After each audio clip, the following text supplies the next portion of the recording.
Opening the film with an IMAX sequence seemed just a terrific way to make an impression with the format and the audience, really throw them into the action.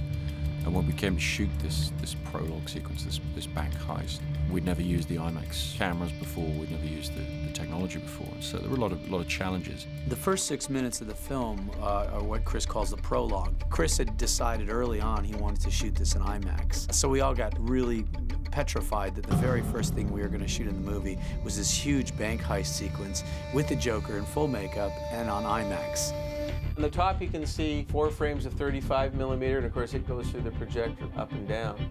And that's actually a print down of IMAX photography, and IMAX goes through the projector horizontally, and that's 4 frames of IMAX. It's about 9 times bigger, so that's why you get incredible resolution in the IMAX format. IMAX is an immersive medium, obviously. You fill that whole screen, and then you just get more impact to the audience. And not just visually, IMAX sound is amazing also. You feel the movie and you see it. This has been used a lot on helicopters for Grand Canyon and all that sort of stuff before, so people weren't unfamiliar with it, but what we wanted to do with it, and where Chris was taking us with IMAX, was using IMAX as a dramatic tool as opposed to a documentary tool. Chris's perspective has always been, think of the IMAX films that you remember. They're the ones where the astronauts have had the camera in space. They've taken the cameras up Mount Everest. So if they can do that, then surely we can shoot on the streets of Chicago with an IMAX camera. And so the camera team and the grips, everybody had to really adjust the way they worked to work with these cameras. We really wanted to maximize the use of the IMAX frame, and so this rig where the Joker's men are sliding down the cable from rooftop to rooftop was something I really wanted to get a very dramatic, vertiginous view. So we did this very elaborate helicopter shot coming up and over, just to really use the IMAX format for what it's best at, which is really giving people's stomach a bit of a lurch as they look down at an incredible drop. So we did a little rotation on the camera head as it went over, which was it was a complicated camera move to do.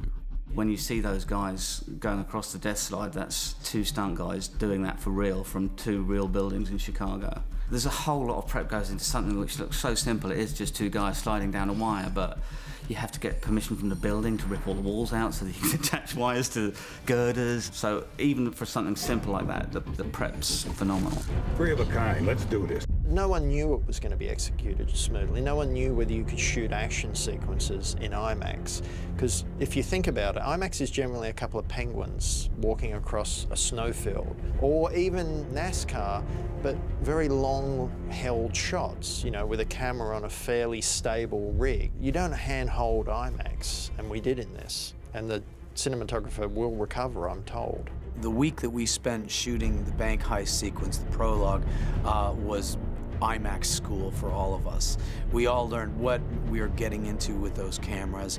I immediately learned how to deal with the weight of it and operating with the camera, what I could and could not accomplish in operating that camera. One of our main fears was that the cameras are so heavy and cumbersome, we wouldn't be able to move the camera through the action the way you would want to, the way you would with a 35mm camera. But Bob Gorlick, our Steadicam operator, tried flying the lightest IMAX camera, the MSM camera, and found that he could actually use it very effectively, use it very much as he would a 35mm camera.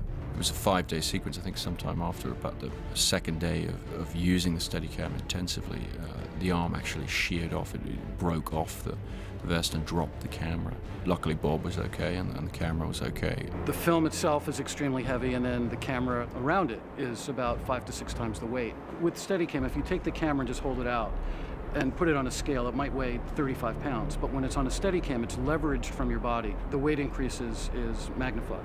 So I would say the IMAX is close to, it's over 100 pounds. There's a different way you can pose for IMAX.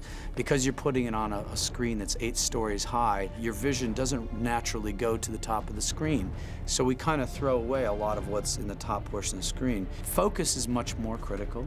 It's shallower depth of field, so the focus puller's really got to be on his game. Keeping the actors in focus is much more difficult in IMAX. The area in the frame that the actor would be in focus is much more shallow.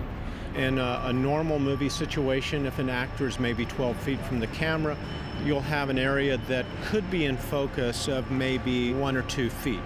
In IMAX, I have an area that would be in focus of maybe 4 or 5 inches if I'm lucky. Fluid cameras are very important to Chris in telling the story and Wally, and of course they were able to use the Steadicam, not as easily as they could in a 35, but they can use it. Yes, the camera only has 3-minute loads. Chris says, well, then I'll just have another camera standing by to move in. But if you want that quality, you want that immersiveness, if you have the vision and you want to do it, it's difficult but not impossible, and he wanted to do it. I'm betting the Joker told you to kill me as soon as we loaded the cash. No. I killed a bus driver. Bus driver? The school bus coming through the wall at the end of the prologue was a surprise that we felt, we really needed to have in that sequence, but it turned out to be actually one of the most difficult things in the movie. It's interesting because as a director, it's the kind of thing that actually you'd think would be pretty simple. I don't think any of us really were taking into account the logistics of how you get a large school bus inside a building. It was actually inside a disused post office in Chicago. I think it was a listed building, so we couldn't just knock a wall down and get the bus coming through. So what we actually ended up having to do was build a false wall inside the building, and then we mounted the bus behind that and then put the bus on a pneumatic jerk rig. So on a cue we pressed a button and it hammered the bus straight through the false wall. It was a little bit tricky because we only had a pair of double doors to get this bus through, so it was almost an assembly. We had to cut the bus up into pieces, take it into the building and then put it back together to get the shot. I believe whatever doesn't kill you simply makes you stranger. It's a vast canvas. It's a very different way of looking at a character because it's only what is head on. It's only when you look into his eyes that things really start happening. So part of the Joker thing was very much designed with being like a laser beam, which would draw you into the performance. But the IMAX thing, of course, gave me an enormous amount of room to have the audience be inside the sound. It gave this movie such a distinct personality from the other one. We carved out the language of the score, really, and I think one thing Chris is very adroit at is maintaining a quintessentially disciplined approach.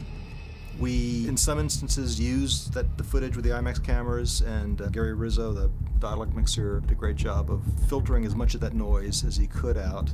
In a lot of cases, we just scrapped the sound, but they weren't generally dialogue sequences, so we were able to just replace the sound.